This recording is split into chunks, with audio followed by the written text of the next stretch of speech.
Now, it was a requirement for virtual students to study anatomy. So we now know where if you look close to the project, you realize that there is some tremendous inventions. Can we see? If you can see, please just tell me, can we see what is actually on the projector? No, really. Please, can you allow that first? Like, he made tremendous inventions in anatomy. So that was where the inspiration came from. Now, after that, because he showed series of interest, and whenever they gave him homework to do, there was one thing Leonardo did which was very mind-blowing. He made sure that after everybody has left, he would try to position the diagrams in different forms. Like if the light was from his right, he would position the light at the left so that you can see various contrasts, various reflections, so as to capture different images. So after submitting this work, his master realized that Da Vinci really had something called talent. So he decided to feature him in one of his diagrams, that is to draw an angel. So after the diagram, he realized that Leonardo's drawing were very different from that which he has drawn over the past years. So he just dropped his painting brush and decided not to draw again. So what is it about? What can we learn from Leonardo's story? Is it because he had the best master to teach him, or he had the best father to enroll him in that famous art studio? No, because his field of interest, what he was actually into, matched with his interest. Now, the human brain is like that itself, it is creative. When I say red horse, how many person just saw a red horse? Did you just see one? You never saw one? Alright, try and figure one out. Because that's the nature of the brain. The brain is able to capture things easily beyond your widest imagination. So what interest does is that it increases your level of creativity. It helps you to venture in steps people wouldn't dare to venture. It helps you to connect ideas from one point to the other. And when you execute it, people will say that is creativity. You know, I have who loves cooking.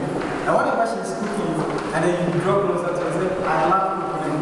The style with which she chop the onions, the way she position stuff, and the way she cook is really tremendous. I bet you want to see your president cook. He's very awful, very proud of because he has many interest in cooking. That means so interest will actually increase the creativity levels. And in the world today, what people need is creative minds. To enter into a field, there's a need for you to have interest. The field you are entering into, or the field you would like to go through or specialize, should be matched with your interest. The truth of the matter is, if you don't have interest in that field, what it does to you is that at this stage, you are very young, you are very vibrant, you could study everything. So you realize that you can fake your way through, you can study, you can become brilliant, you can actually do whatever you are being told to do. But you realize that as time goes on, as the year passes by, you realize that in your 30s, in your 40s, because you had no interest initially, you wouldn't put in more effort like you used to when you were young.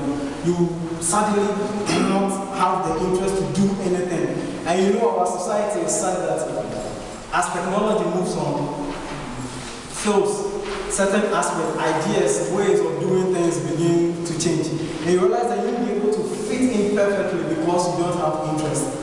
So at the end of it all, somebody who is younger, very vibrant, somebody who is cheaper will replace you. And I've never seen a master who has ever been replaced before. No, there will be nobody like Leonardo da Vinci. There will be nobody like Napoleon Bonaparte. There will be nobody like Benjamin Franklin. And above it all, there will be nobody like him. So for you to choose a field, there's a need for you to have interest. Now, the second point is make yourself a value of knowledge. And you can see a lot of books on the bookshelf. Most of us don't like reading anyway. But one time, communicated with one lady, and she was like, oh, Blade, I want to be the best I can. But the truth is, I don't like books. Well, if you don't like books, you better enjoy them now. Because one great man said something. He said, if in a house there are no books, it's like a body without a soul. The words today, they celebrate people who have tremendous information, who have important information. Now you'll be celebrated by the things you know, not the things you wear. You'll be celebrated by the impact you make, and you can make impact in this society if you yourself be a body of knowledge. There's a need for you to read, because reading actually has something it does to the human brain. One, it increases the rate at which you think, your absorption rate increases, and you tend to absorb things faster if you are somebody who reads a lot. And let me tell you a life story about Benjamin Franklin and Ford. These were men who never had formal education. They were just ordinary men. One was working in the printing press, the other was at home managing things. So they decided to teach themselves how to read and write. And today, when you make a lot of quotes in a circular board, you can never take Benjamin Franklin out, because he decided to invest in himself. The truth is, the best investment you can make is in yourself, and not in any other man. Not in the bank, not in your room, not stocking your fridge with groceries. No. The best investment you can ever make is in yourself. You sit right there. And people are going to respect you by the level of knowledge you have. And people are going to listen to you by what you have to tell them and what they can absorb from you. You know, let me also tell you another story about this man by the name Anthony Robbins. How many of us know him? If you know him, I just want to see your hands. Alright, Anthony Robbins. This man was an ordinary clerk anyway.